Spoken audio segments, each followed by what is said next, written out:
Welcome to ஸ்ரீஸ் vegan kitchen. இன்றைக்கி நம்ம இட்லி சாம்பார் பண்ண போகிறோம். அதுக்கு என்னென்ன பொருள் எடுத்திருக்கேன்னு பார்க்கலாம். துவரம் பருப்பு ஒரு 400 கிராம் எடுத்திருக்கேங்க. கடுகு உளுத்தம் பருப்பு தாளிக்கிறதுக்கு, கொஞ்சம் சீரகம், பெருங்காயத்தூள், தாளிக்கிறதுக்கு கொஞ்சம் கருவேப்பிலை,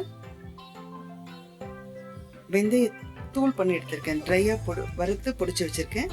சாம்பார் மிளகாய்த்தூள், மஞ்சத்தூள், உப்பு தேவையான அளவு எடுத்திருக்கேன்.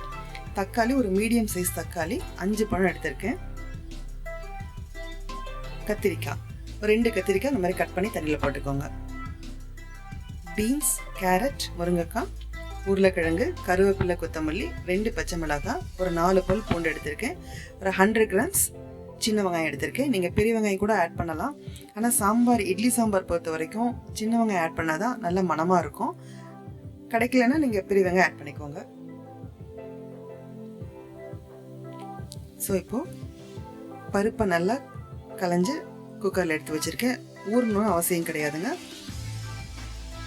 ஃபஸ்ட்டு மஞ்சத்தூள் ஆட் பண்ணணும். நம்ம எல்லா வெஜிடபிள்ஸும் பருப்பில் போட்டு வேக வைக்க போகிறோம்.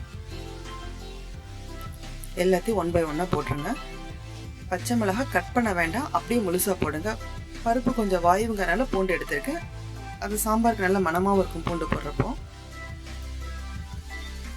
காய்கறி எல்லாம் நான் கட் பண்ணிக்க இதே ஷேப்பில் கட் பண்ணுங்க.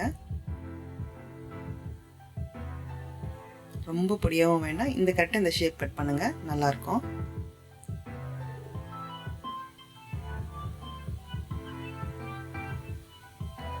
கத்திரிக்காய் போட்டுக்கோங்க.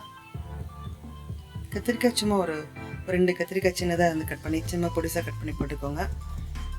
சாம்பார் மிளகாய் தூள் எல்லாமே பருப்புலேயே ஆட் பண்ண போகிறேன் வேகிறதுக்கு முன்னாடி. தக்காளி கட் பண்ணி போட்டுக்கோங்க, முழுசாக போட வேண்டாம்.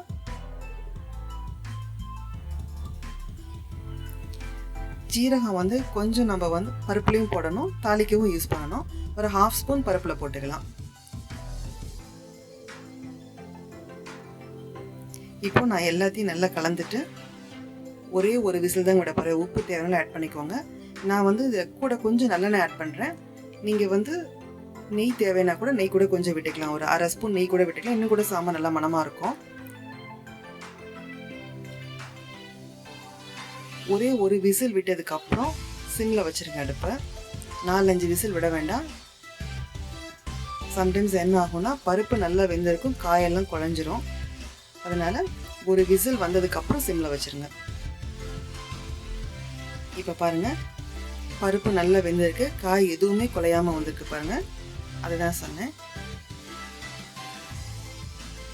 அவ்வளோதாங்க.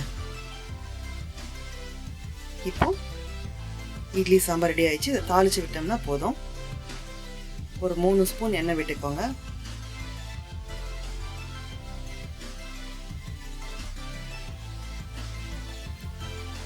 கடுகு உளுத்தம் பருப்பு போட்டு நல்லா பொரியட்டும்.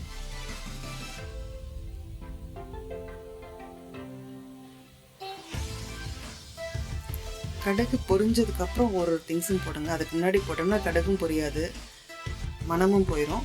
ஜீரகம் ஆட் பண்ணிட்டு, ஜீரகம் ஆட் பண்ண உடனே ஸ்டவ் ஆஃப் பண்ணிடுங்க. அந்த சூடே போதும். இப்போ பெருங்காயத்தூள், கட்டி பெருங்காயம் போடுங்க முடிஞ்ச அளவுக்கு, அதான் நல்லா வாசனையாக இருக்கும். இது வெந்தயத்தூள் பாருங்கள். ஒரு வரமிளகாய் போடுறேன். இப்போ ரெடி. இதை சாம்பாரில் அப்படியே தாளிச்சு கொட்டி கலந்துருங்க.